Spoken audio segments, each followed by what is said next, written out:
तो देखिए बच्चों, कल जो तंत्र कराया था उसके ऑब्जेक्ट क्वेश्चन है, सॉल्व आप ही करोगे।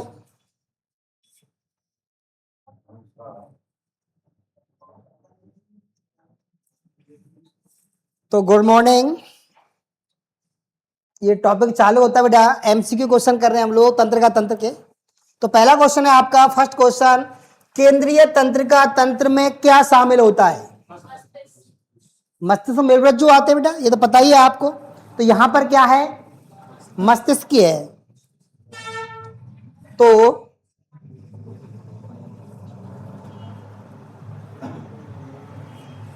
बेटा वो तो लाए नहीं, आप कहाँ हैं?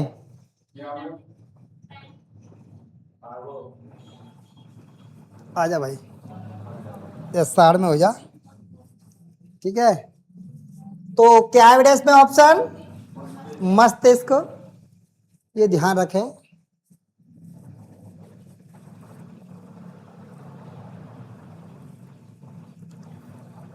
दूसरा क्वेश्चन है आपका, सीएनएस के मुख्य भाग, मस्तिष्क व मेरुरज्जु, ये मुख्य भाग होते हैं बेटा। सीएनएस के मुख्य भाग होते हैं मस्तिष्क व मेरुरज्जु।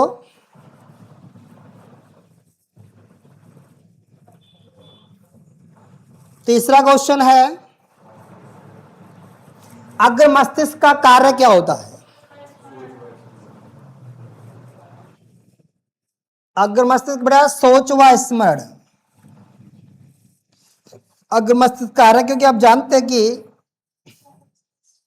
इसका जो प्रमस्तिष्क वाला भाग होता है, प्रमस्तिष्क, क्या है बेटा? प्रमस्तिष्क, यही बुद्धि का केंद्र है। क्या है? बुद्धि का केंद्र है, बुद्धि का केंद्र। जब बुद्धि का केंद्र है तो सोचना, स्मरण, याद रखना, ये सब किस में आते हैं? प्रमस्तिष्क में। प्रमस्तिष्क का भाग है अग्र मस्तिष्क का। इसका यही आंसर है, सोच व स्मरण।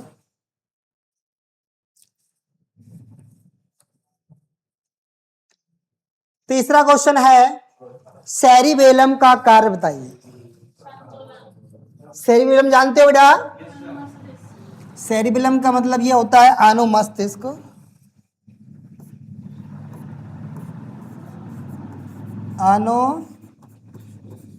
अनुमस्तिष्क,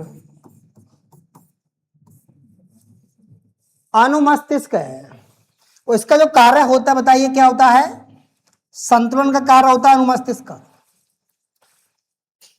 अंतःकरण तो करता ही है बेटा, पर अनुमस्तिष्क भी किसका कार्य कर रहा है? संतुलन का कार्य करता है।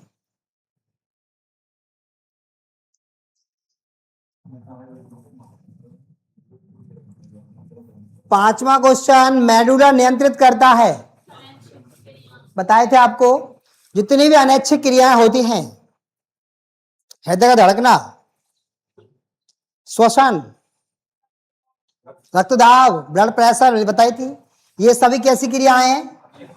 अनैच्छिक क्रियाएं हैं। और अनैच्छिक क्रियाएं नियंत्रित किस द्वारा होती हैं? मेडुला द्वारा।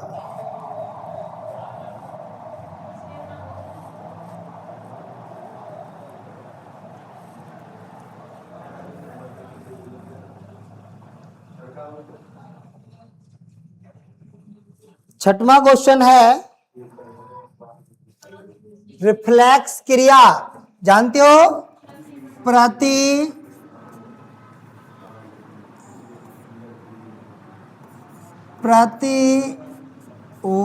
क्रिया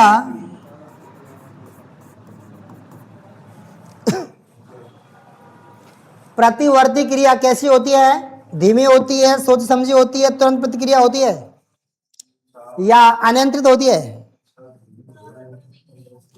तुरंत प्रतिक्रिया होती है बेटा, प्रतिक्रिया।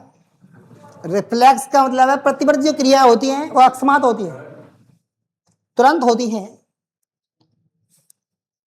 और कहते हैं अनियंत्रित नहीं होती, कैसे होती है? नियंत्रित होती है, क्योंकि मेरुरज्जु द्वारा नियंत्रित होती है बेटा।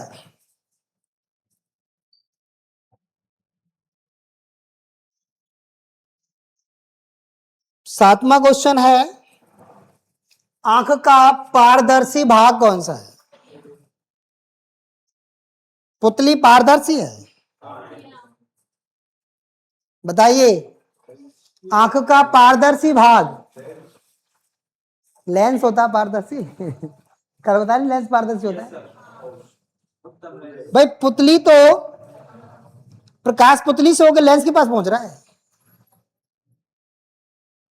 लेंस पारदर्शी है। भाई पारदर्शी दो प्रकार का होता है, एक तो ये तो कॉर्निया से प्रकाश जा रहा है, इसका कॉर्निया ही पारदर्शी हो सकती है, पुतली से भी जा रहा है, लेकिन पारदर्शी का मतलब है जिसको हम ट्रांसपेरेंट देख सकते हैं। प्रकाश के लिए तो सभी पारदर्शी, पुतली प्रकाश तो पुतली से होकर जाएगा, लेकिन जो लेंस होता है ये बिल्कुल पारदर्शी होता है। देखो रेटिना होता है नहीं, कॉर्निया होती नहीं, लेंस और पुतली, ये लेंस पारदर्शी होता है।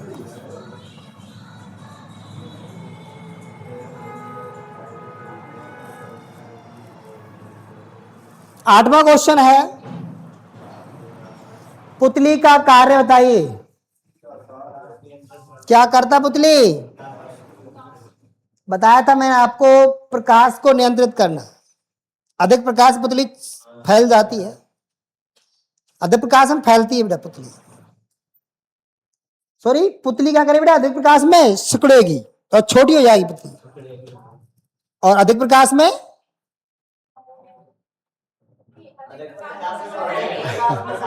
कम प्रकाश में फैल जाए। तो पुतली का कार्य है प्रकाश को नियंत्रित करना।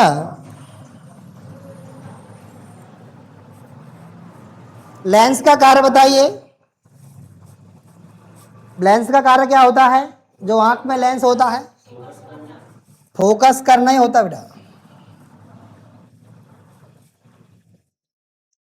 10वां क्वेश्चन है, छवि कहां बनती है? दृष्टि पटल पर। कहां पर बेटा? दृष्टि पटल, जिसको रेटिना बोलते हैं।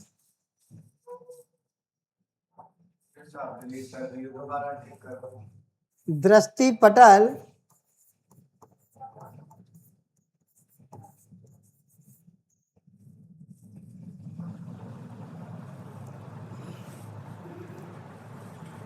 रॉड कोशिकाएं क्या कार्य करती हैं? जानती हैं रॉड कोशिकाएं? रॉड कहते हैं सलाका। सलाका, आंख में दो ही कोशिकाएं पाई जाती है बेटा, कौन कौन सी? एक तो शंकु, एक सलाका। इनको बोलते हैं रॉड को कॉन्स। क्या बोलते हैं? कॉन्स। उनको बोलते हैं रॉड्स। तो रॉड कोशिकाएं का क्या कार्य करती है बताइए? रंग पहचानती हैं, कब रोशनी में देखना, संतुलन और सुनना। बताइए। अरे शंकु करते हैं तो बेटा, कौन करते हैं रंगों का कार्य, तो रंग कलर विजन के लिए शंकु जिम्मेदार होते हैं, मतलब कि कौन जिम्मेदार होते हैं? कम रोशनी में देखना रॉड कोशिकाएं काम करती है कम रोशनी में देखने के लिए।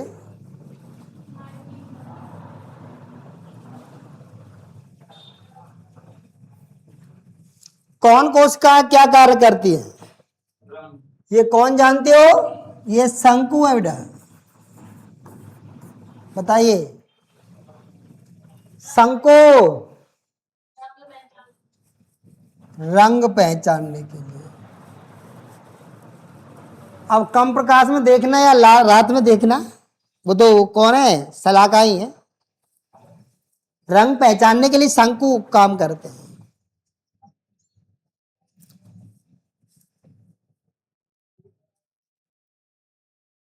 ऑप्टिक नर्व, कौन सी नर्व होती है? ये दृष्टि तंत्रिका होती है बेटा।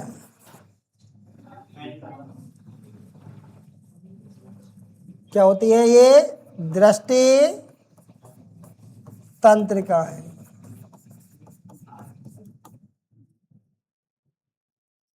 क्या करती है ये? संकेत भेजने का कार्य करती है।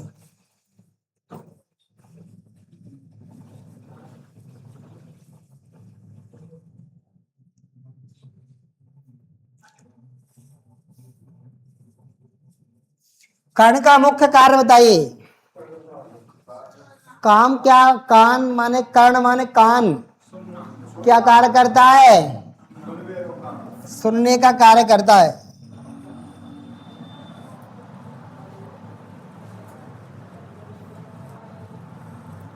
बाह्य कर्ण का कार्य ध्वनि एकत्रित करने का कार्य बाह्य कर्ण करता है।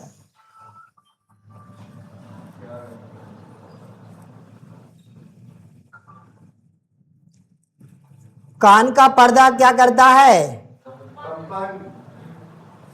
बताया था बेटा, कान का पर्दा करता है कंपन करता है। क्या करता है? कंपन।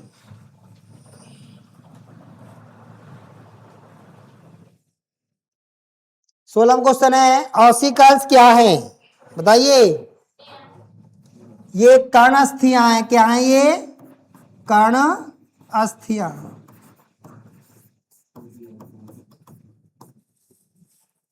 कर्ण अस्थियां हैं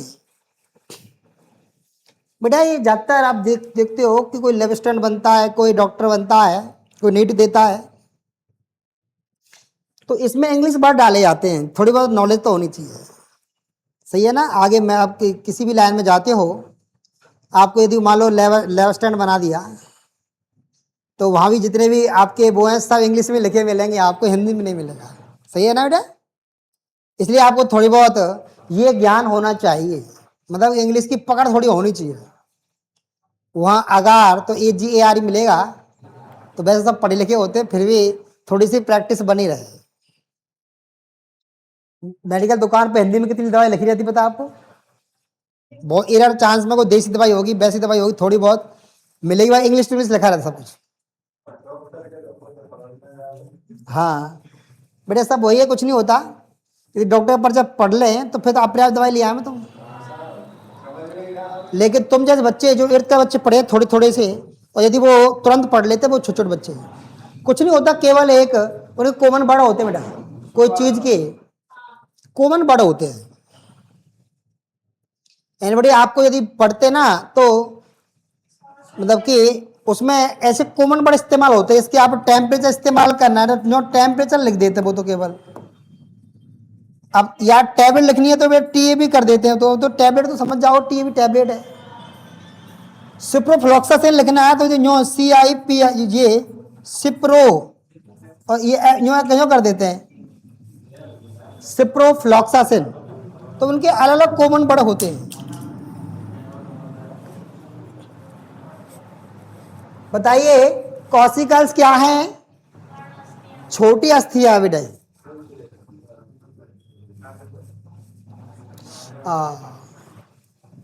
छोटी अस्थियां हैं। कभी आप पेंट बुझ जब जाए।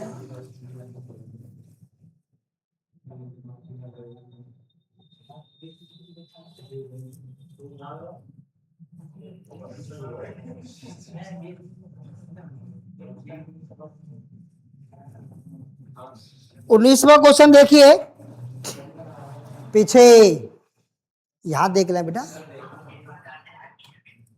संतुलन कौन बनाए रखता है? कॉकलिया, अर्धपृष्ठ का नलिकाएं। ये अर्धपृष्ठ का नलिकाएं संतुलन बनाने कार्य करती है।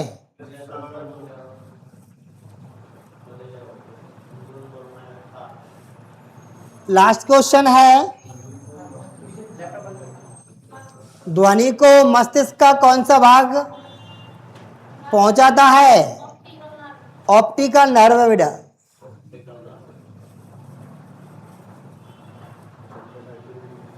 वैसे हमने पहले ध्वनि को ऑप्टिकल नर्व और उसको बेटा केवल नर्व पहुंचाती है, दृष्टि तंत्रिका तंत्रिका ही पहुंचाती है, नर्व के तंत्रिका है।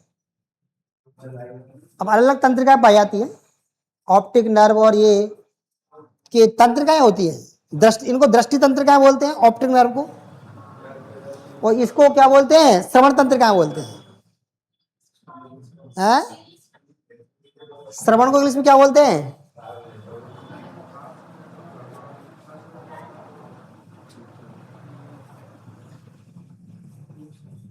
दृष्ट। अब तो ये याद रखो, कभी मैं ही भूल जाता हूं बेटा। हैं?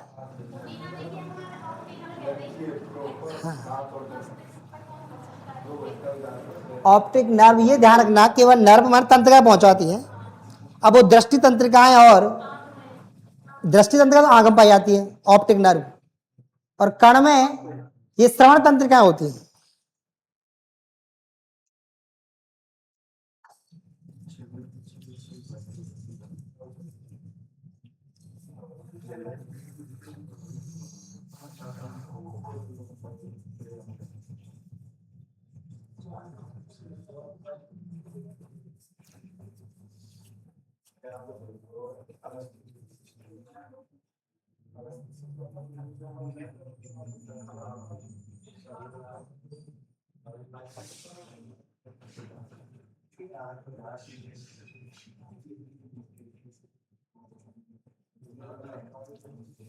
अब देखो कुछ पोर्शन आपको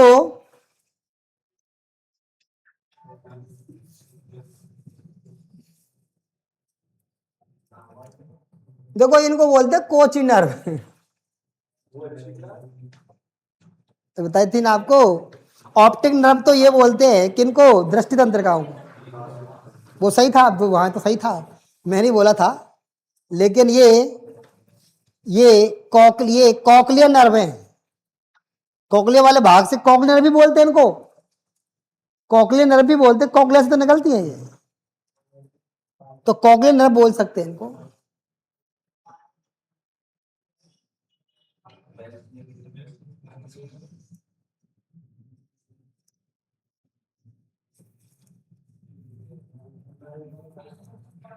अब देखिए, सबसे पहले जो आपका टॉपिक है, कभी कभी क्या होता है बेटा, ये जो बनाए जाते हैं ना तंत्रिका ऊतक, टॉपिक नहीं है आपका। आपका तंत्रिका तंत्र जो चल रहा था ना, उसी में दो टॉपिक रह गए थे। एक तो तंत्रिका कोशिका, और तंत्रिका कोशिका ऊतक तंत्र में आती है। तंत्रिका कोशिका एक आवेग का संचरण। भाई तंत्रिका कोशिका से जो संदेश है वो किस प्रकार से संचरित होते हैं, 11th का टॉपिक है। तो सबसे पहले तंत्रिका कोशिका की संरचना देख लो बेटा, समझने से पहले। ये तंत्रिका कोशिका की संरचना है, सामने बन रही है आपको, ठीक है। तो तंत्रिका कोशिका, ये कौन सी कोशिका है? तंत्रिका कोशिका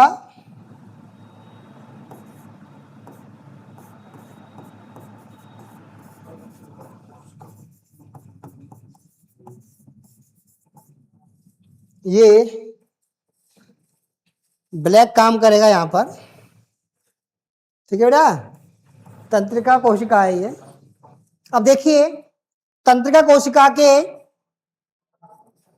मुख्य रूप से कितने भाग होते हैं बताइए? एक तो होता है सोमा, ध्यान दो। अब सोमा दिख रहा है बेटा, ये आपका सोमा वाला भाग है, कालकरी बेटा सोमा, ये दिख रहा है आपको बेटा, कोशिका काया सोमा, ये लिख रहा है कोशिका काया सोमा बोलते हैं इसको। क्या बोलते हैं? सोमा। अब डायग्राम पे भी एडिट कर सकते हो, ये सिस्टम यहां में ऐसा है कि डायग्राम पे भी आप लिख सकते हो।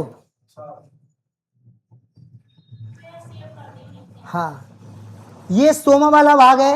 अब सोमा से दो प्रकार प्रवर्ध निकलते हैं, कौन कौन से? जो छोटे प्रवर्ध हैं उनको तो बोलते हैं डेंड्रोड या दुर्माच, या इनको यो बोल सकते हैं, क्या बोलते हैं? दुर्मिका बोल सकते हैं। क्या बेटा? दुर्मिका, दुरुमिका। एक बार दुर्माछ बोल दो या डेंड्रोड बोल दो, तीन नाम है। कोशिका काय से, ये कोशिका काय वाला भाग है पूरा, इससे जो छोटे प्रवर्ध निकलते हैं उनको तो बोलते हैं दुर्मिका, और जो लंबा प्रवर्ध निकलता है, ये लंबा जो प्रवर्ध है, इसको बोलते हैं तंत्रिकाक्ष। क्या बोलते हैं? तंत्रिकाक्ष का मतलब जानते हो? एक्सॉन। इंग्लिश में एक्सॉन बोलते हैं।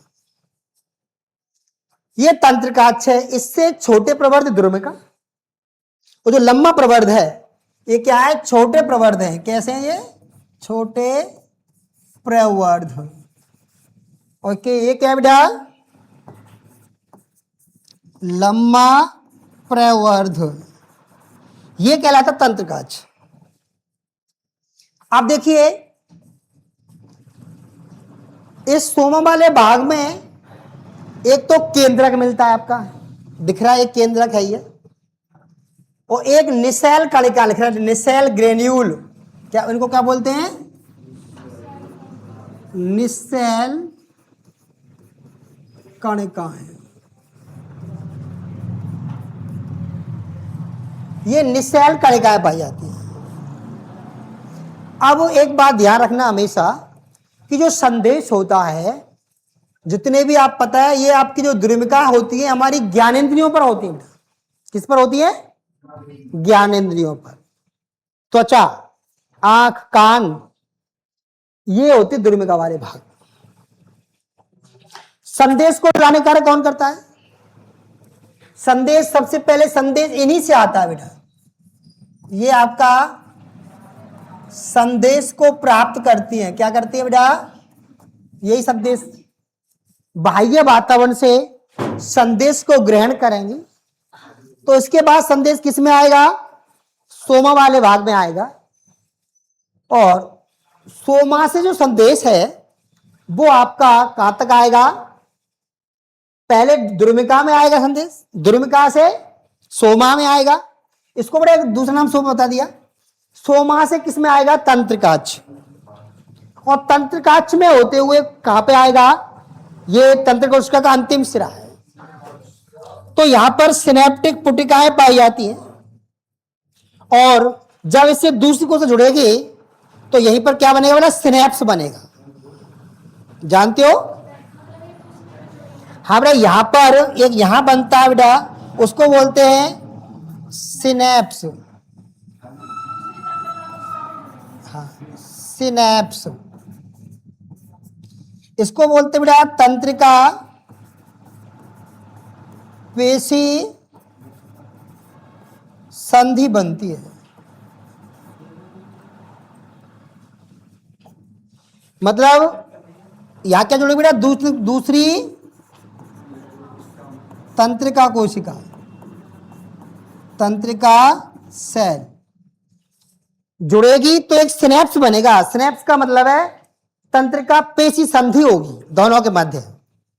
तो जब कोई संदेश ये प्राप्त करेंगी, इस सोमा वाले भाग में आएगा, सोमा से किस में आएगा, तंत्रिका से होता हुआ वो तंत्रिका के अंतिम सिरे पर आएगा। या सिनेप्स को पार, या सिनेप्टिक पुटिकाएं होती हैं, और जब ये दो तंत्र जुड़ती हैं तो बीच में विदर होती है, इसको सिनेप्टिक गुहा बोलते हैं, और उसमें एक रसायन पाया जाता है न्यूरोट्रांसमीटर। कौन सा पाया जाता है बेटा, न्यूरोट्रांसमीटर पाए जाते हैं। तो यहां सिनेप्स दो प्रकार के होते हैं, ये जो तंत्रिका पेशी संधि है ना, दो प्रकार की होगी। एक तो होती है विद्युत सिनेप्स। विद्युत सिनेप्स का मतलब है कि ये तंत्र कोशिका और दूसरे कोशिका बिल्कुल जुड़े होते हैं, पास पास होते हैं, संदेश आएगा सीधे जाएगा, कोई दिक्कत नहीं है, पास पास है विद्युत सिनेप्स में। और विद्युत सिनेप्स मानव में बहुत कम होते हैं, इसमें आवेग का संचरण होता है, तीव्र होता है बेटा। और जो रासायनिक सिनेप्स होते हैं उनमें गैप होता है, ये मानो ये कोशिका जुड़नी नहीं, आप इसमें बीच में गैप है, ये बीच में द्रव भरा हुआ है, न्यूरोट्रांसमीटर बोलते हैं, एसिटाइलकोलिन।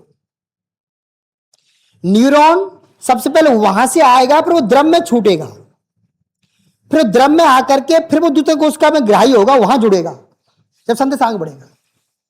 तो टाइम लगेगा थोड़ा सा, ये पास पास है, कोई दिक्कत नहीं है, सीधे सीधे पार हो जाएगा, और ये बीच में गैप है।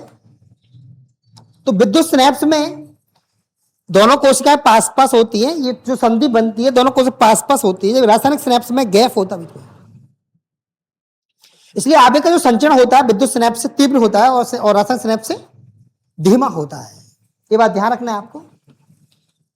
यहां पर माइलिन आवरण जानते हो, इस तंत्रिकाक्ष के ऊपर श्वान कोशिकाएं पाई जाती है बेटा। तंत्रिकाक्ष के ऊपर श्वान कोशिकाओं का एक आवरण होता है। यदि श्वान कोशिकाएं, ये अंदर श्वान कोशिकाएं वाली ये रही, ये श्वान कोशिका है, कौन सी बेटा, बीच में ये श्वान कोशिका है।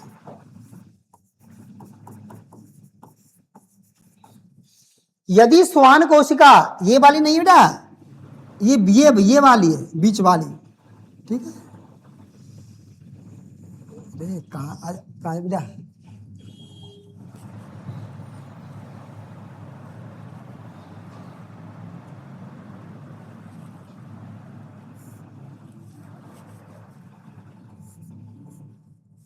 ये श्वान कोशिका है।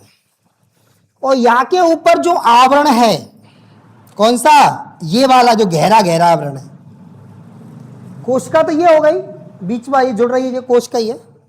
और कोशिका के ऊपर जो डार्क आवरण है, ये माइलिन आवरण है। तंत्रिका, तंत्रिका दो प्रकार के होते हैं, एक आच्छादी और एक आच्छादहीन, पढ़े होंगे आप। आच्छादी में तो ये श्वान कोशिका माइलिन आवरण बनाती है, और आच्छादहीन में नहीं बनाती। यही बात ध्यान रखनी है आपको। और रेनवीयर के नोड इस माइलिन आवरण के मध्य में अंतराल पाया जाता है, उनको बोलते हैं रेनवीयर के नोड। और इसका कार्य होता है कि जो रासायनिक सिनेप्स है ना बेटा, जो विद्युत सिनेप्स है, विद्युत धारा के, उसमें वेग को बढ़ाना होता है, संदेश तीव्र गति से ट्रांसफर हो। बीच में ये पाए जा रहे ना, इनका एक ही बात होता है कि बार बार ये जो वेग होता है कोशिका का, जो संचरण का जो वेग होगा उसको बढ़ाने का कार्य कौन करेगा, ये रेनवीयर के नोड करते हैं। तो ये आपको ध्यान रखना है, मैं सेव कर देता हूं।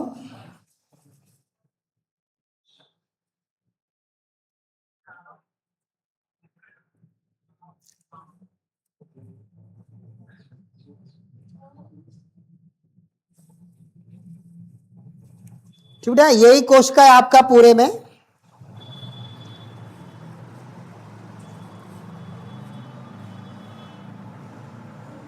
अब देखिए छोटा सा टॉपिक है, मात्र 3 पेज का है, अभी हो जाएगा ये, और आपकी 6 यूनिट कंप्लीट हो जाएंगे, 2 यूनिट रह जाएंगी आपकी। पूरी 50% कोर्स होने में 2-3 दिन रह गए। रिवाज करते रहेंगे, टेंशन मत लेना कि गुरुजी दौड़ रहे हैं, क्या कर रहे हैं, ये मत सोचना। हमारा लक्ष्य क्या है, हमारा लक्ष्य ये नहीं है मेरा कोर्स कराना, जल्दी कोर्स हो दोबारा रिवाज ले लेंगे, क्या दिक्कत आ रही, सही है ना। फायदा तो मिलेगा आपको, ज्यादातर ऑब्जेक्ट लेंगे, फिर आपको ऑब्जेक्ट देंगे, टेस्ट लेना प्रक्रिया रहेगी। तो ये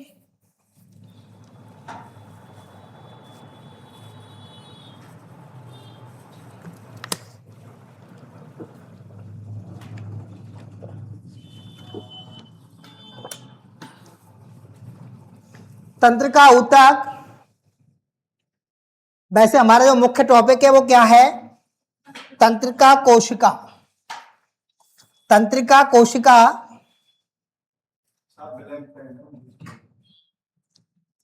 यहां कौन सा है, रेड,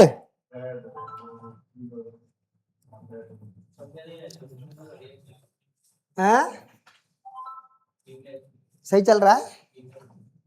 अब देखिए हमारा टॉपिक क्या है, तंत्रिका कोशिका है केवल।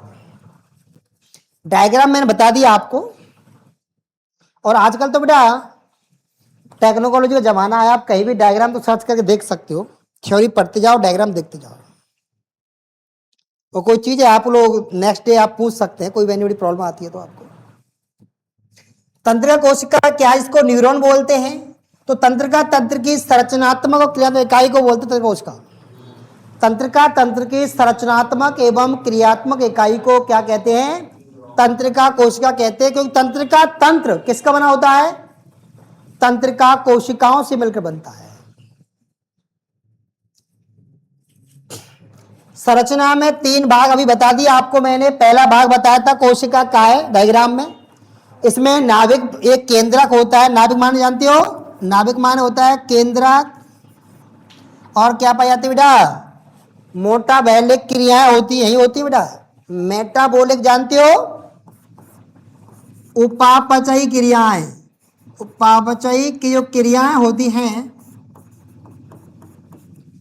भाई सोमा वाले भाग में तरल होता है, तो उपापचय क्रियाएं जो भी होंगी वो सब इसी वाले भाग में होगी। कोशिका का मुख्य केंद्रक तो है, कोश द्रव्य है, तो उपापचय क्रिया यहीं पे होती, ध्यान रखना। इसका दूसरा भाग है डेंड्रोन, जिसका नाम था क्या बेटा, अभी द्रुमिका, द्रुमिका या बेटा द्रुमाछ।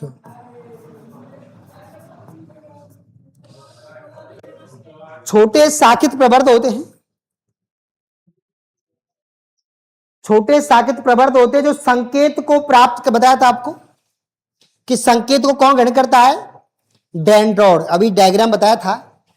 तो सबसे पहले संकेतों को संकेत कौन ग्रहण करता है बेटा, डेंड्रोन भी ग्रहण करते हैं। और ये तंत्रिकाक्ष एक्सॉन से होते हुए, क्या है बेटा ये तंत्रिकाक्ष है, तंत्रिकाक्ष से ये क्या है, लंबा, और जो संकेत को आगे भेजता है, द्रुमिका संकेत आएगा, आगे कौन भेजता है बेटा, एक्सॉन भेजता है। अब विशेषताएं देखिए,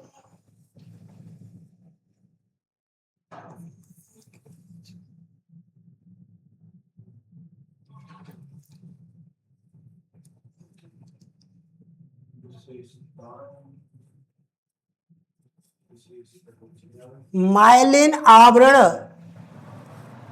ये बेटा इंपल्स की गति को बढ़ाता, ध्यान रखना। तंत्रिकाक्ष के ऊपर जो श्वान कोशिकाएं होती हैं वो एक आवरण बनाती है, इसको माइलिन आवरण बोलते हैं, बताया था ना आपको। श्वान कोशिका के ऊपर एक आवरण पाया था, माइलिन आवरण। उसका मुख्य कार्य होता है इंपल्स, जानते हो, आवेग, आवेग बोल दो, संदेश बोल दो, ठीक है, आवेग बोल दो या बेटा संदेश बोल दो। गति बढ़ाने का कार्य बताया था आपको मैंने, माइलिन आवरण इंपल्स की गति बढ़ाता है। रेनवियर के नोड जानते हो, साल्टरी कंडक्शन में मदद करते हैं। क्या होता है बेटा कंडक्शन, लवणीय चालन, लवणीय चालन में मदद करते बेटा। कुछ नहीं होता, केवल लवणीय चालन में जानते हो, लवण जानते हो, आयंस होते हैं। क्योंकि आप जानते हैं कि जब भी कोई इंपल्स बाहर जाता है, ये रेनवियर के नोड हैं, लवणीय चालन में मदद करते हैं। क्योंकि आप जानते हैं कि जब कोई, आपने पढ़े होंगे, जब विद्युत आवेग का संचरण होता है तो कहीं सोडियम आयन अंदर जाता है, पोटेशियम बाहर आता है। ध्रुवण विध्रुवण जो उत्पन्न हो गए इसी कारण उत्पन्न होते हैं, लवणीय चालन का। तो इसमें हेल्प कौन कर, रेनवियर नोड हेल्प करते हैं। न्यूरॉन्स के प्रकार बता दिया। एक ध्रुवीय जानते हो, एक ध्रुवीय का मतलब ये होता है बेटा केवल इनमें क्या पाया जाता है, बताइए, एक ध्रुवीय में क्या पाया जाता है, एक ध्रुवीय में तो केवल एक सिरे पर एक क्या होगा, तंत्रिकाक्ष होगा, केवल तंत्रिकाक्ष। क्या बेटा, केवल तंत्रिकाक्ष पाया जाएगा।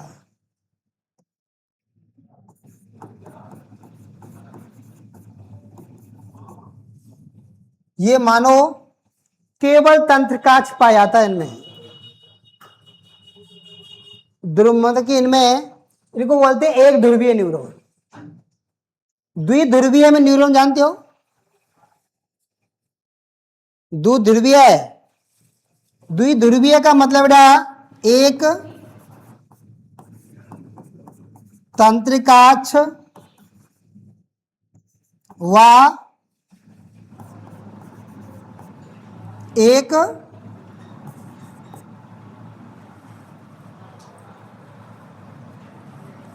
तंत्रिकाक्ष होगा व एक ध्रुमाक्ष होगा। ये होंगे द्विध्रुवीय न्यूरॉन। एक तंत्रिकाक्ष होगा व एक दुर्माक्ष होगा। ये द्विध्रुवीय न्यूरॉन है। और बहुध्रुवी जानते हो, सबसे सामान्य जो डायग्राम बताया था बेटा, जो डायग्राम बताया था वो बहुध्रुवीय है। इसमें क्या होगा बेटा, एक तंत्रिकाक्ष व अनेक दुर्माक्ष।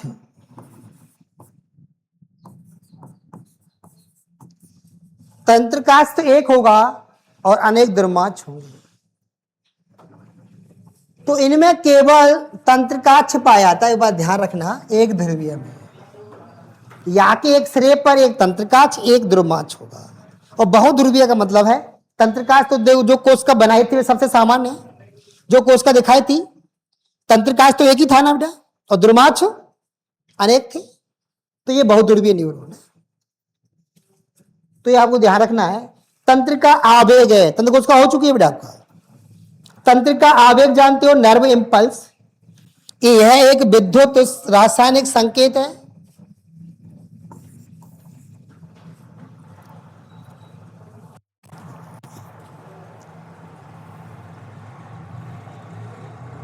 अब बेटा देखो ध्यान दो, तंत्रिका आवेग बता दिया आपको, विद्युत रासायनिक संकेत है। अब इस आवेग के संचरण होता कैसे है, तो देखिए आपको, जैसे कि ये तंत्रिकाक्ष है बेटा,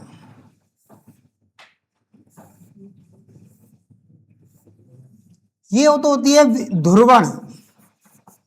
ध्रुवण में क्या होता है कि अंदर बाहर तो होता है पॉजिटिव चार्ज,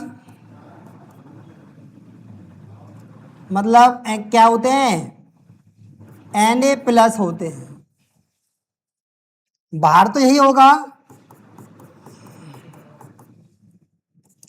अंदर होता है ऋणात्मक चार्ज। हालांकि आंशिक ऋणात्मक होता है, पूर्ण नहीं होता। देखो जगह खाली है अभी, पूर्ण ऋणात्मक नहीं होता। इसका मतलब कुछ मात्रा में K+ भी मिलेंगे, कुछ मात्रा में। धनात्मक आयन होंगे, कम होंगे। अंदर की ओर ये क्या बेटा, ये तंत्रिकाक्ष है। क्या है ये, तंत्रिकाक्ष। तंत्रिकाक्ष झिल्ली है, तंत्रिकाक्ष झिल्ली है। अब इस झिल्ली के ये तो बाहर है और ये अंदर है। इसको बोलते हैं ध्रुवण प्रावस्था। क्या बोलते हैं, ध्रुवण प्रावस्था का मतलब है इस प्रावस्था में जब झिल्ली के बाहर धनात्मक आवेश हो और अंदर की ओर ऋणात्मक आवेश हो, ऐसी स्थिति में उस अवस्था को बोलते हैं बेटा, क्या बोलते हैं, ब्राह्म अवस्था, ब्राह्म विभव। किसी भी रेस्टिंग पोटेंशियल, किसी भी लिख रहा है जब न्यूरॉन सक्रिय नहीं होता, किसी भी संवेग का वहन नहीं करता, ये होता है ब्राह्म विभव। इसका मतलब है इस अवस्था में वो आवेग का संचरण नहीं करता। क्या करता, इस अवस्था में किसी भी आवेग का संचरण नहीं होता। ब्राह्म अवस्था में आप आराम से लेट रहे हो, कोई संदेश मिल नहीं रहा, मिल रहा है क्या? और जब अचानक रास्ते में चल रहे हो तो संदेश तो जब मिलेगा, कोई पैर, कोई कांटा चुभ रहा, कुछ ना कुछ क्रिया तो होंगी। धूप लग रही, ठंड की आपको कोई धूप लग रही है, कहीं कोई पत्थर मार रहा, कुछ भी ना कोई क्रिया होगी, तभी तो इंपल्स पहुंचेगा मस्तिष्क तक। भाई आपको संदेश देगा, भाई कोई क्रिया हो रही है? कोई क्रिया ही नहीं कर रहे हो, आप क्रियाहीन हो, तो आपको संदेश प्राप्त नहीं होगा। आप योगा से आराम से लेट जाओ, संदेश मिल नहीं रहा, और कोई बाहर से कोई आकर पत्थर मार दिया, और किसी पत्थर मार तुरंत संदेश मस्तिष्क तक पहुंच गया कि हाँ पत्थर मार दिया किसी ने। उस वक्त तो ये आराम के कैसा था, ब्राह्म विभव में था ना। इसका मतलब है इस अवस्था में किसी भी आवेग का संचरण नहीं होता। आप जानते हैं आवेग का जो संचरण होता है धनात्मक से कैसा होता है, धनायन से ऋणायन की ओर होता है कि नहीं होता? नहीं सुना? विद्युत धारा किधर बहती है? विद्युत धारा प्लस से माइनस की हो तो वही तो है। अरे विद्युत स्नैप्स और रासायनिक स्नैप्स, विद्युत धारा तो पह रही है इसमें। आवेग का मैंने यहाँ बताई थी विद्युत रासायनिक घटना है, विद्युत घटना तो वही है। जब विद्युत धारा फ्लो कर रही है किस किधर से, प्लस से माइनस की ओर, तो ये इस बात सत्य है कि भाई जब आवेग उत्पन्न कहाँ हो रहा, अंदर तो ऋणात्मक है, यदि अंदर धनायन होता तो धनायन ऋणायन की ओर बढ़ता आगे। तो इसका मतलब है ये ध्रुवण अवस्था है, इस अवस्था में किसी भी आवेग का संचरण नहीं होता है। इसको बोलते हैं, देखो आवेग का संचरण नहीं होता, मैं लिख नहीं रहा, आपको ये पता ही है, ये ब्राह्म विभव दे रखा है, ब्राह्म विभव लिख निशान लगा दिया। एक डायग्राम और बनेगा, आपको जगह नहीं है। अब देखिए, अब आती है विध्रुवण प्रावस्था। विध्रुवण, विध्रुवण में क्या होता बताइए बेटा। अब देखिए आवेग चेंज होगा, कैसे, अब देखो जो बता रहा हूं मैं आपको, अंदर क्या हो गया, हम इसको दो भागों में बांट रहे बेटा, एक तो ये वाला भाग ए है और एक ये वाला भाग बी है, ठीक है, दो भागों में बांट रहे। तो यहां क्या है,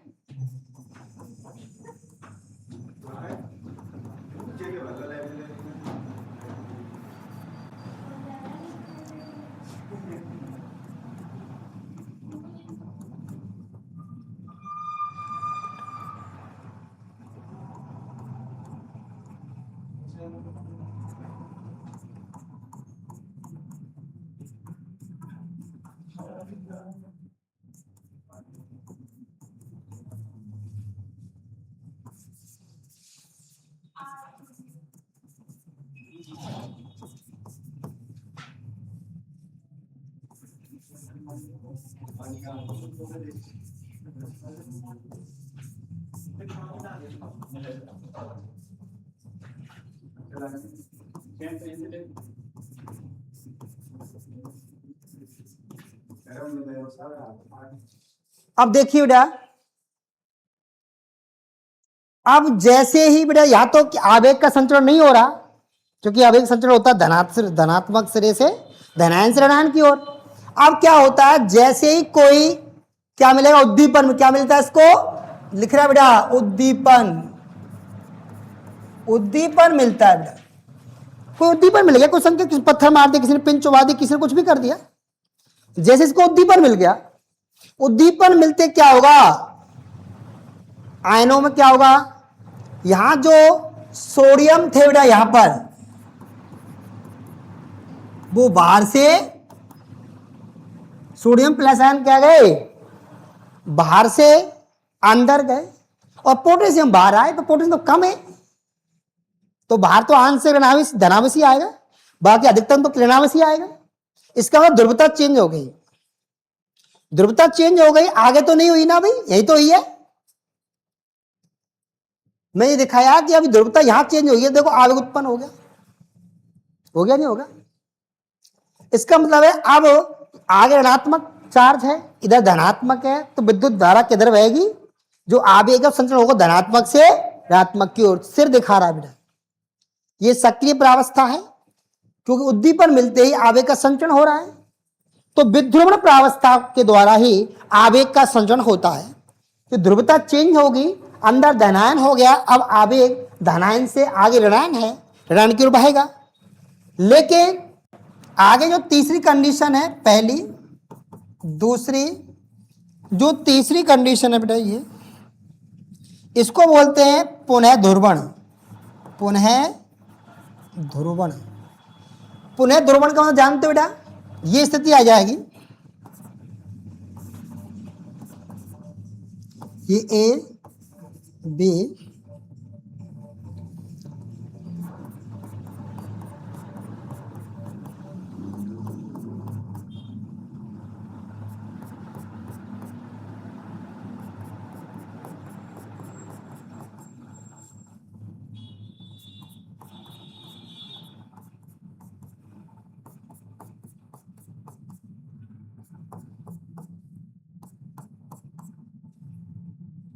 अब केस उल्टा हो जाएगा,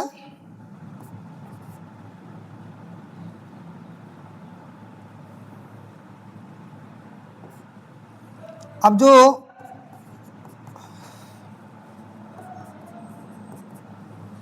सोडियम बाहर जाएगा, पोटेशियम अंदर आएगा। अब देखो, अब आवेग पहले यहां संचित हुआ, यहां तक पहुंचा, अब आगे आवेग आगे बढ़ गया, बढ़ा नहीं बढ़ा बेटा? क्योंकि जहां से आवेग आगे पहुंच गया वहां क्या उत्पन्न हो जाएगा? पुनः ध्रुवण, वो स्थिति आ जाएगी ब्रह्म अवस्था की दोबारा। भाई आवेग यहां उत्पन्न हुआ, अब यहां से यहां तक जब आवेग पहुंचेगा तो पुनः क्या जाएगा बेटा? पुनः ध्रुवण स्थिति आ जाएगी बेटा। ये यहां से तंत्र उसका ब्रह्म अवस्था में आ गई और आगे से फिर दोबारा सक्रिय अवस्था में आ गई, तो यहां धनात्मक चार्ज हो गया। तो ऐसे से आवेग बढ़ता जाएगा और आवेग का संचरण हमेशा एक तंत्र को दूसरी में जाएगा, दूसरी से तीसरी में जाएगा, चौथी में जाएगा। तो इस प्रकार से होता है आवेगों का संचरण। ये 3 कंडीशन याद रखना, ध्रुवण, विध्रुवण और पुनः ध्रुवण। ये तीसरा पॉइंट है बेटा आपका।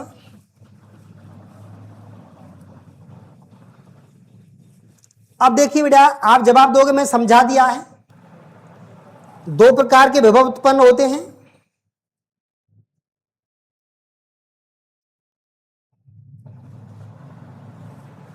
बता दिया। बाहर क्या होगा? अभी बताया था डायग्राम। बाहर धनात्मक आयन होगा, अंदर क्या होगा? ऋणात्मक आयन होंगे। अब कारण क्या है? इसका कारण सुन लो भाई। जब मैंने आपको ध्रुवण बताया था तो मैंने बाहर दिखाया, सबसे पहले क्या दिखाया था कि बाहर तो प्लस चार्ज है, मतलब Na+ आयन है, और अंदर की ओर K+ आयन है। इसका रीजन क्या है कि बाहर सोडियम अधिक है, Na+ आयन अधिक है, और अंदर K+ अधिक है, अंदर K+ अधिक है। बाहर Na+ अधिक है, अंदर K+ अधिक है, जिससे और बाहर की ओर क्या है बेटा? बाहर Na+ अधिक है, इनकी तुलना में बाहर अंदर K+ अधिक है। इसकी तुलना करें तो बाहर की, अंदर तो K+, बाहर K+ नहीं है। तो ये एक रीजन है। इसके कारण जब बाहर Na+ अधिक है तो बाहर धनात्मक चार्ज आएगा और अंदर ऋणात्मक चार्ज आएगा। लेकिन इसकी तुलना में यहां बेटा आंशिक ऋण क्या होता है? आंशिक धनावेश होता है बेटा। वैसे यहां पर लिख रहा है सोडियम पोटेशियम पंप कार्य करते हैं। बाहर तो 3 सोडियम आयन जा रहे हैं और अंदर 2 ही आ रहे हैं। सही है ना बेटा? जब बाहर 3 जाएंगे तो बाहर तो धनात्मक चार्ज Na+ ज्यादा होगा कि नहीं होगा, और अंदर 2 आ रहे हैं तो अंदर K+ ज्यादा होंगे। यानी ये पंप कार्य करते हैं, सोडियम पोटेशियम पंप, ये बैलेंस रखती है।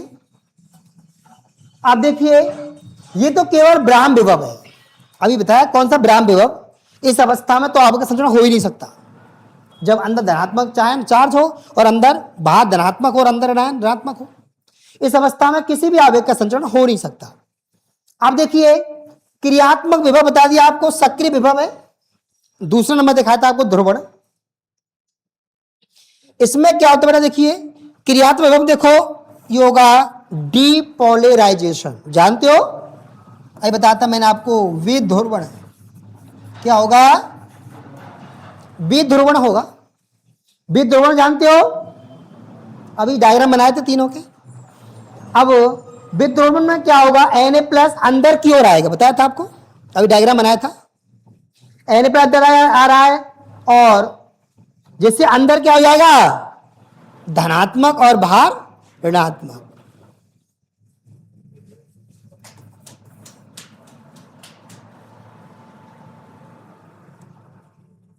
अब देखो बेटा,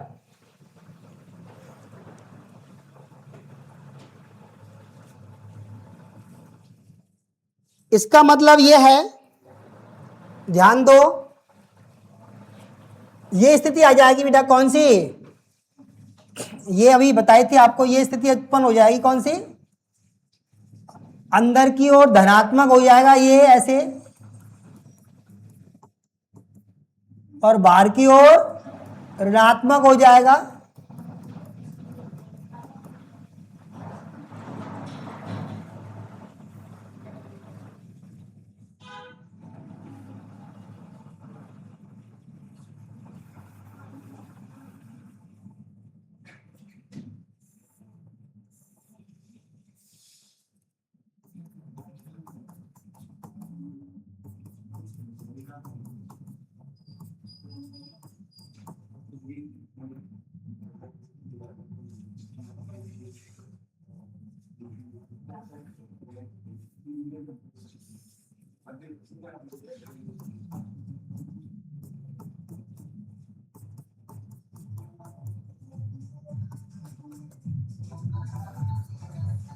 ये स्थिति है, ये ध्रुवण ए पॉइंट पर ध्रुवण होगा, यहां पर क्या होगा बेटा, और यहां पहले ये बी है।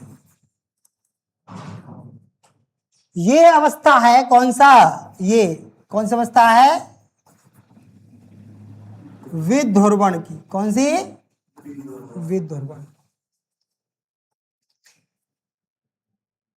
कि अंदर ये अंदर प्रवेश करके कौन, Na+ आए, Na+ दिख रहा है, अंदर प्रवेश करता है Na+।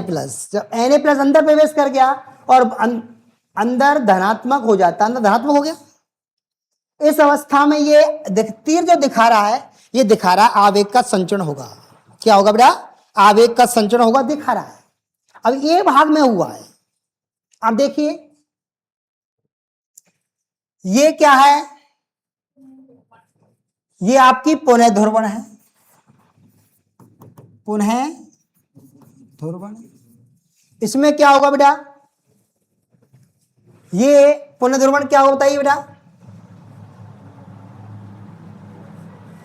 पुनः ध्रुवण में क्या होगा, ये स्थिति यहां आगे उत्पन्न हो जाएगी, डायग्राम पहले बनवा दिया मैंने, ये आगे बढ़ जाएगा और यहां पुनः क्या हो जाएगा, इसका विपरीत हो जाएगा और इसका विपरीत हो जाएगा। यहां पर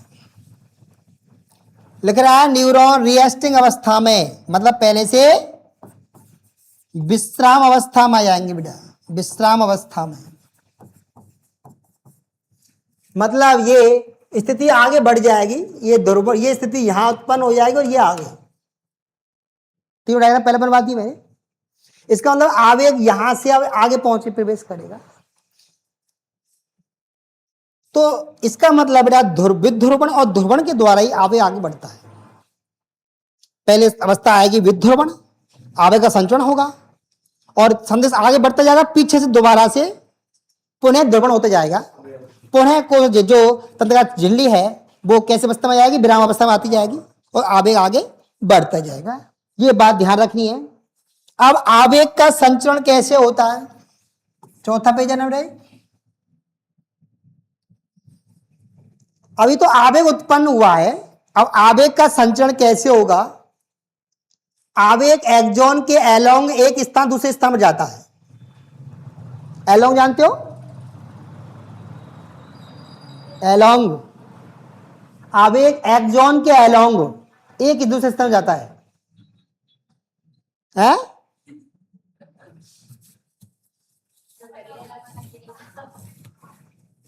एक्सॉन के अलोंग का मतलब एक प्रकार से आप लोग समांतर,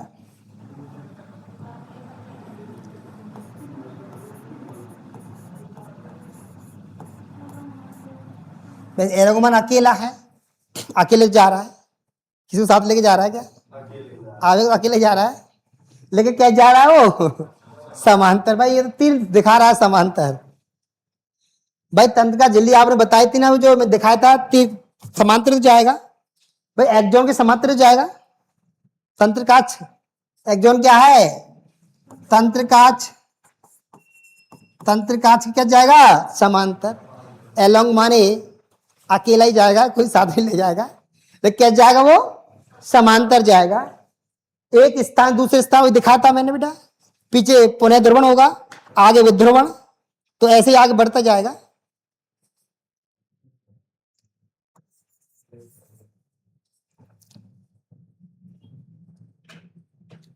अब देखिए प्रक्रिया कैसी होगी, एक स्थान से क्या होगा, एक स्थान पर होगा डीपोलराइजेशन, क्या होगा बेटा, विध्रुवण, तभी तो संदेश आगे बढ़ेगा। फिर पास वाला भाग भी कैसा हो जाएगा, डीपोलराइज, बताओ कैसे हो जाएगा, एक ही बात है, विध्रुवित हो जाएगा, एक ही बात है बेटा, विध्रुवित। इस तरह इंपल्स आगे बढ़ेगा, इसका मतलब है ये वो स्थिति बता दी आपको मैंने कौन सी, अंदर धनात्मक आयन उत्पन्न होगा और आगे ऋणात्मक है। तो इस स्थिति में क्या होगा, ये ध्रुवण की स्थिति है, ध्रुवण में ही आवेग उत्पन्न होगा और आवेग आगे बढ़ेगा। तो इस तरह इंपल्स आगे बढ़ेगा। अब देखिए, लेकिन आगे बढ़ते बढ़ते कहां से जा रहा है, वो तंत्रकाज से होते हुए जा रहा है ना, पता है बेटा आपको, जा रहा है या तंत्रकाज से होते जा रहा है। लेकिन जैसे आगे जाएगा तो अंग क्या आएगा, तंत्र का पे संधि आएगी नहीं आएगी भाई, तंत्रकाज के बाद दूसरे को जुड़ रही होगी, क्या आएगी, तंत्र का पेशी संधि आएगी। अब संधि को पार भी करना है, इसको बोलते हैं दो न्यूरॉन के बीच का जंक्शन है, जहां दो न्यूरॉन जुड़ रहे हैं। भाई अभी मैंने संतंत्र दिखाया, एक तंत्रकाज से दिखाया, लेकिन जब तंत्रकाज से होकर जा रहा है तो आगे जंक्शन आ गया, जहां दो कोशिकाएं जुड़ी हुई हैं, दो तंत्र कोशिकाएं यहां पर जुड़ी हुई हैं, जंक्शन आ गया। अब जंक्शन को तो क्रॉस करना ना बेटा। जैसे कोई ट्रेन आती है तो पहले जंक्शन आते ही स्टॉप हो जाती है, धीरे धीरे आने लग जाती है, जंक्शन को पार करने के बाद ही वो तेज चलती है। ऐसे जंक्शन पर आवेग धीमा पड़ेगा, थोड़ा सा आवेग संचरण हो रहा है तीव्र गति से, जंक्शन आएगा जैसे ही आवेग क्या होगा, ट्रेन की तरह थोड़ा धीमा पड़ेगा, कि विद्युत सिनेप्स तो कोई दिक्कत नहीं, सीधा चले जाएगा, रासायनिक सिनेप्स में थोड़ा धीमा पड़ेगा। अब देखिए सिनेप्स दो प्रकार के, कौन कौन से,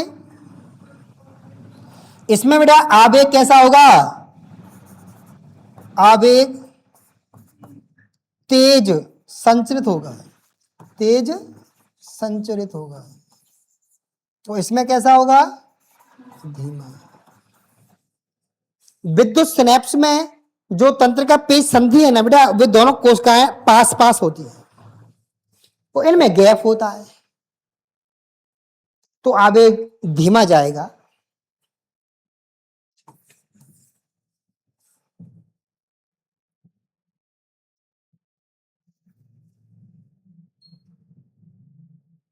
अब बेटा देखो सिनेप्स से आवेग का संचरण कैसे होगा, सिनेप्स से आवेग का संचरण, आवेग कहां जाएगा बेटा, प्री सिनेप्टिक न्यूरॉन, प्री जानते हो,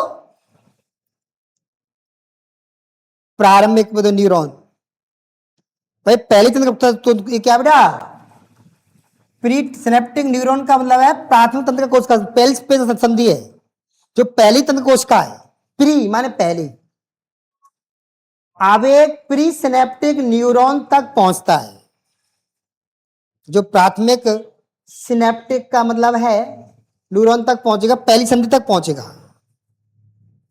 यह सिनेप्टिक न्यूरोट्रांसमीटर रिलीज होगा। भाई जब पेशी संधि पर पहुंचेगा, मतलब कि यहां पर संधि कहां पहुंचेगा, तंत्रिका पेशी संधि, भाई यहां संधि है, यहां एक न्यूरॉन है बेटा, एक न्यूरॉन, यहां क्या है, ये संधि हो गई, इधर क्या बेटा, दूसरा न्यूरॉन, ठीक है। तो इसको बोलते हैं प्री सिनेप्टिक न्यूरॉन। अब सिनेप्टिक क्यों बोल रहे हैं, क्योंकि ये संधि आ रही बीच में, संधि को सिनेप्स बोलते हैं। अब यहां से संदेश यूं बह रहा है बेटा, ठीक है।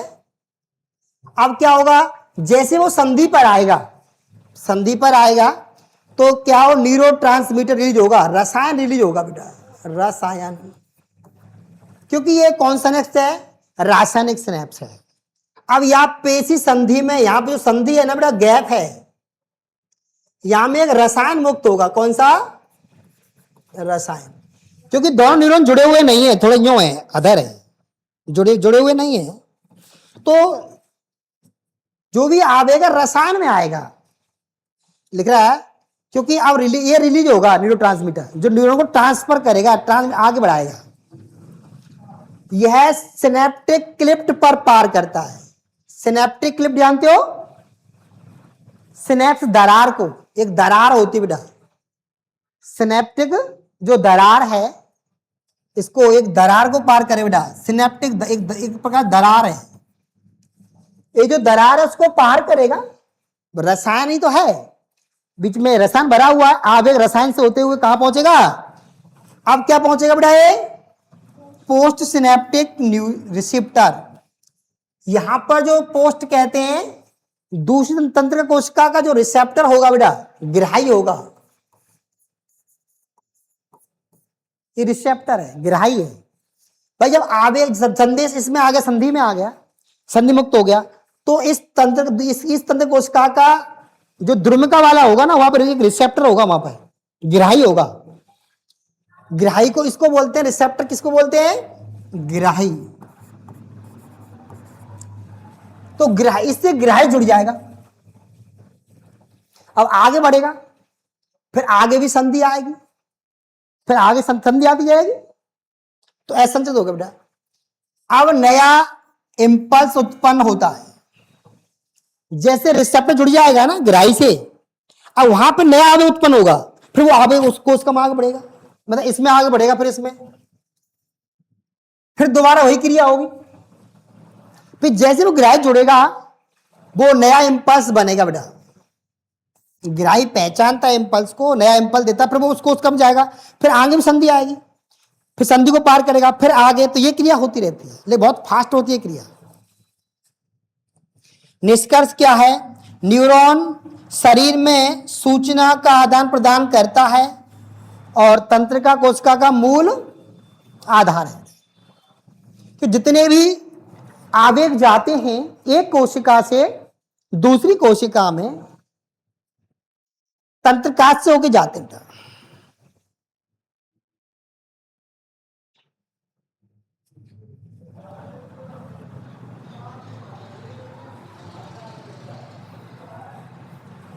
तो ये आपका पूरा हो गया।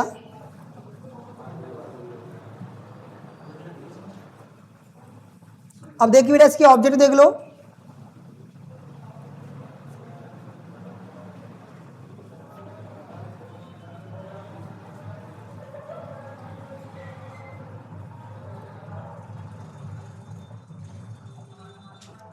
ऑब्जेक्टिव देखो इसके,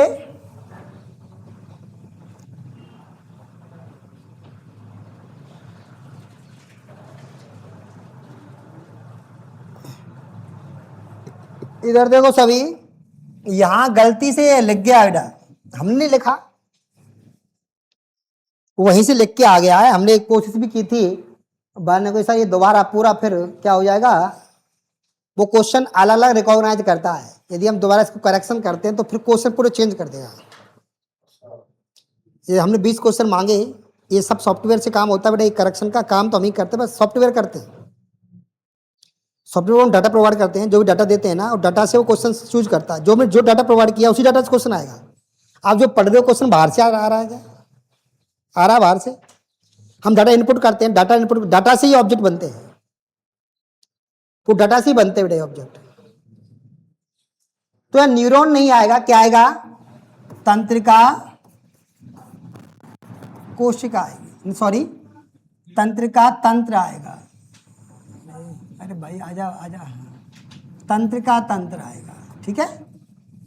तंत्रिका तंत्र की संरचनात्मक इकाई क्या है बताई थी आपको, क्या बता बेटा? न्यूरॉन, देखो आंसर ही रख दिया इसमें।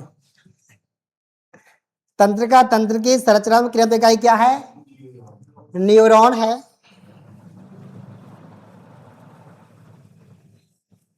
दूसरी कोशिका बताइए, न्यूरॉन का कौन सा भाग आवेग को ग्रहण करता है? बताओ। ये ड्रेंडोर करता है, इसको हमने क्या होता है? दुर्मिका।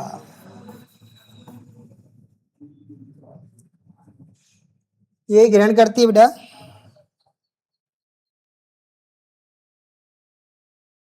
न्यूरॉन का लंबा भाग क्या कहलाता है बताइए, बताओ। एक्सॉन, तंत्रिकाक्ष।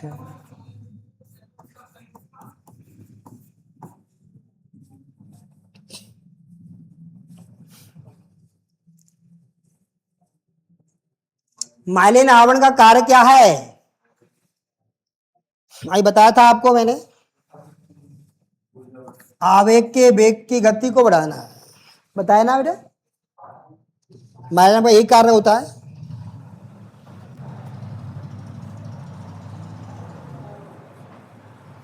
पांचवा क्वेश्चन, रेनवियर के नोड कहां पाए जाते हैं? तो ये पाए जाते हैं बेटा, बताया था आपको, माइलिन आवरण के बीच पाए जाते हैं रेनवियर के नोड।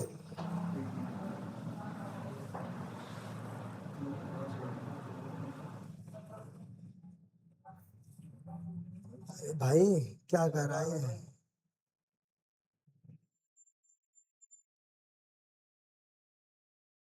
चल हाँ बस काफी है।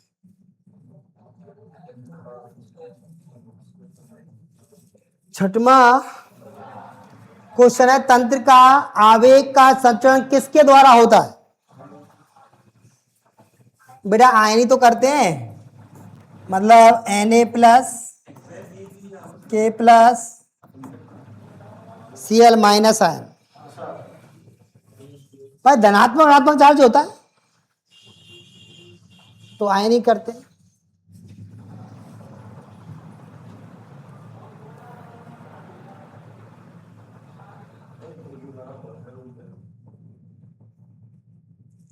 सातवां क्वेश्चन, विश्राम विभव में कोशिका के अंदर कौन सा आयन होता अधिक होता है? हैं? बताओ बेटा, विराम विभव में कोशिका के अंदर कौन सा आयन अधिक पाया जाता है? बेटा कोशिका के अंदर तो K प्लस अधिक होगा, बताया था आपको, कोशिका बाहर Na प्लस अधिक होता है। विराम विभव की बात चल रही है। विराम विभव में कोशिका के बाहर धनात्मक, हालांकि अंदर तो कैल्शियम आयन अधिक होगा वैसे तो, लेकिन धनात्मक आयन को लेके बताया गया आपको, उसमें बताया गया था ना आपको कि Na प्लस बाहर अधिक होते हैं और Ca प्लस और K प्लस अंदर अधिक होते हैं। अंदर उत्पन्न तो होगा, ऋणात्मक आवेश उत्पन्न होगा, आंशिक ऋणावेश होगा। क्या होगा उत्पन्न? आंशिक ऋणावेश उत्पन्न होगा आवेग संचरण के लिए। नेटवर्क एरर आ रही है।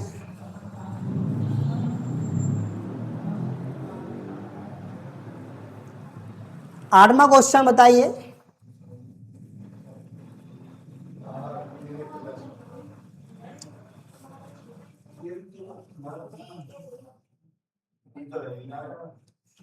विश्राम अवस्था में कोशिका के बाहर कौन सा आयन अधिक होता है?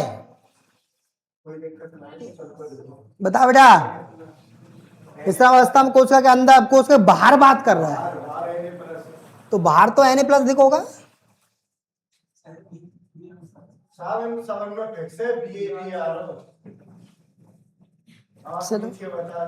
ऐसा हुआ था बेटा एक बार, हमने जब पेपर एक बार पेपर दिया था, एक लड़की ना अच्छा अक्षमा थी, वो पेपर ऐसा बन के आया था कि वहां एक ही ऑब्जेक्ट था थंब में। एक लड़की तो उसने कुछ नहीं किया, एक ऑब्जेक्ट चुन लिया, बस बुक पूरे में भर दिया और बिल्कुल डल थी 0%, लेकिन उस एग्जाम में वो सबसे अव्वल आई। किस्मत कनेक्शन काम कर गई। चलो बताइए, हम देखते हैं आगे बी आता क्या आता है। ये तो बी आ गया, चलो ठीक है, एक का सेव कर दिया।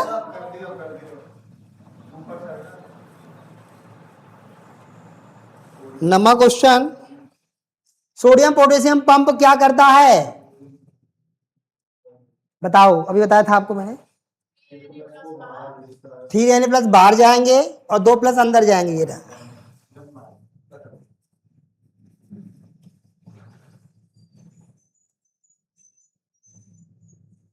दसवां क्वेश्चन,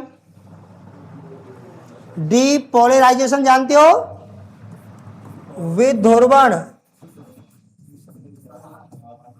विध्रुवण के समय क्या होता है? बताओ, जब विध्रुवण होता है तो N प्लस अंदर आता है। हाँ, क्या हो रहा है इसमें? Na प्लस अंदर जाता है, वही तो है विध्रुवण में।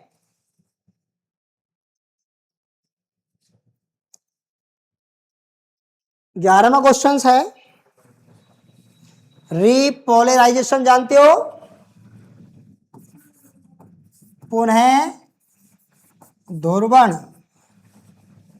के समय कौन सा आयन बाहर आ जाता है?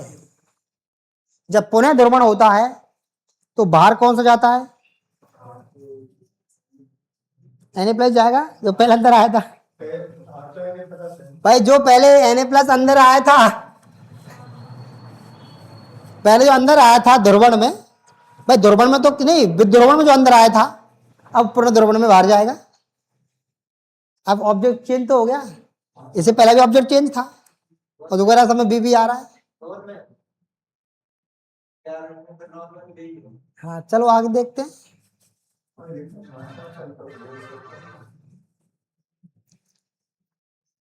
12वां क्वेश्चन बताइए, तंत्र का आवेग का संचरण किस दिशा में होता है? या तुम जवाब बता दो।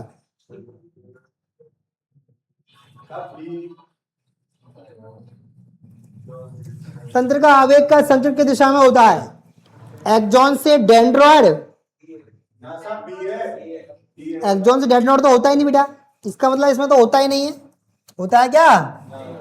नहीं होता, उल्टा कभी नहीं होता। बी कौन सा है?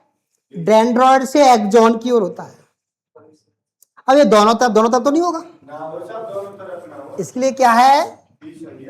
हाँ, यहां में देखो तुक्का फिट होगा तुम्हारा। हाँ बी ऑप्शन आ गया।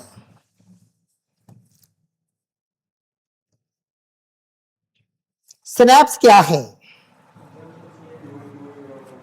दो न्यूरॉन के बीच का जंक्शन, तंत्र का पेशी संधि। क्या बेटा ये?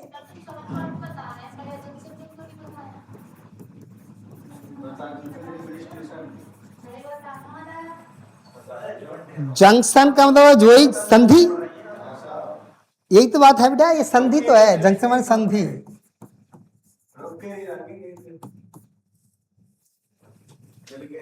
ज्वाइंट है बेटा, जहां दो तंत्र को जोड़ रही है ना, बीच में जोड़ रही है, वो संधि तो है, उसको जंक्शन बोलते हैं। जंक्शन में क्या होता है बेटा? पटरी जुड़ी होती है ना रेलवे स्टेशन की, ट्रेन जंक्शन से ही क्या होती है? इतने बेटा यहाँ बेटा चेंज हो जाती है। वो हो सकता है कोई दो पटरी आगे, दो ही पटरी है और जंक्शन पे आके वो कई भागों में बढ़ जाती है, तो वहां से जंक्शन से वो कोई पटरी चेंज कर सकती है, तो ये संधि है।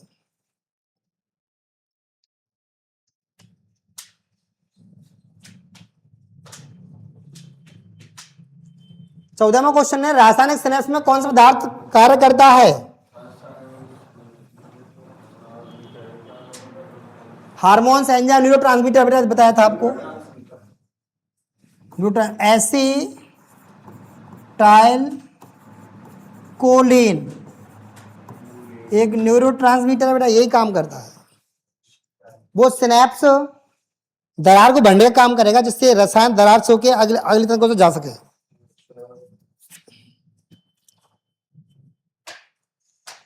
पंद्रहवां क्वेश्चन है, विद्युत सिनेप्स की विशेषता क्या होती है बताइए? धीमा संचरण, रासायनिक मध्यम, तीव्र संचरण। तीव्र संचरण होता है। सी ऑब्जेक्ट आया है इसमें। 16वां क्वेश्चन, सिनेप्टिक गैप क्या है? गैप जानते हो? विदर, सिनेप्टिक दरार, दो न्यूरॉन के बीच की खाली जगह बेटा, गैप, दरार।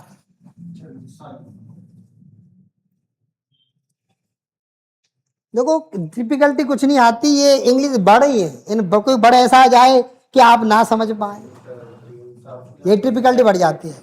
कई बार क्वेश्चन को क्या कर देता है? घुमा देता है। न्यूट्रॉन में वही है, लेकिन बाद क्वेश्चन है थोड़ा लॉन्ग कर दे, क्वेश्चन घुमा घूमे और बाद में छोटा आंसर वही, आंसर तो वही, आंसर इतने बड़े होंगे। इस क्वेश्चन को घुमा फिरा के मतलब कई दे सकता है। हाँ, दो तंत्र कोशिकाओं की या पेशी जंक्शन पर, पेशी तंत्र संधि पर एक रसायन स्राव, तो रसायन का नाम बताइए। न्यूरोट्रांस, एक क्वेश्चन को मतलब कि इसको खींच दिया, उल्टा सीधा कर दिया। ऑब्जेक्ट में जवाब तो ऐसे ही आएंगे बेटा, हो सकता है डिफिकल्टी में केवल क्वेश्चन को थोड़ा घुमा फिरा करके और लॉन्ग कर सकता है, जैसे बच्चे को थोड़ा न समझ में वो दिक्कत आ जाए। नहीं, जवाब तो आपको पता, जब न्यूरो ट्रांसमीटर आ गया तो पता पड़ जाएगा आपको कौन सा बेटा क्या है। न्यूरो ट्रांसमीटर कहाँ संग्रहित होता है? सिनेप्टिक वेसिकल में। अरे नीचे आ रहे, अरे तो वो तो बात ठीक है, पर क्वेश्चन तो आए पूरा।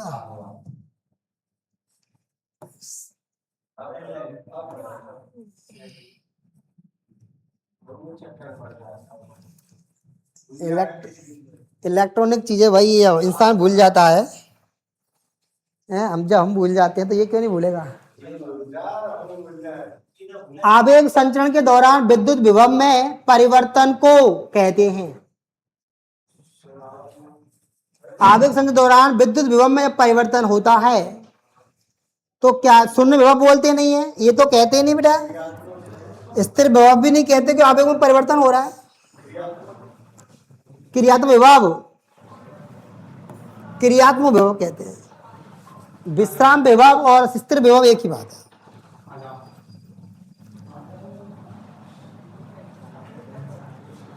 19वां क्वेश्चन है, माइलिन आवरण युक्त न्यूरॉन में आवेग कैसे चलता है? बताइए बेटा, माइलिन युक्त न्यूरॉन में धीमे, लगातार, कूदते हुए और रुक रुक कर के बताइए हैं?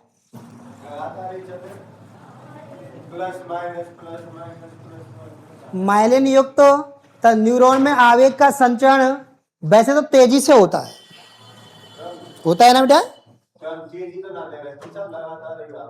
तो तेजी दे नहीं रखी इसमें, इसका मतलब है नॉन स्टॉप चलेगा, लगातार चलेगा।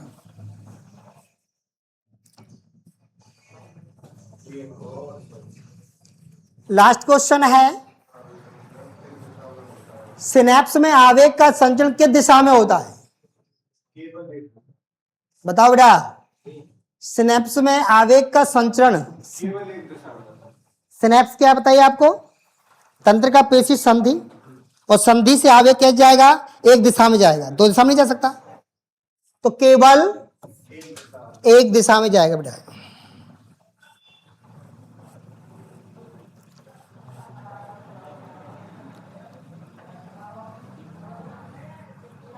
पढ़ाओ।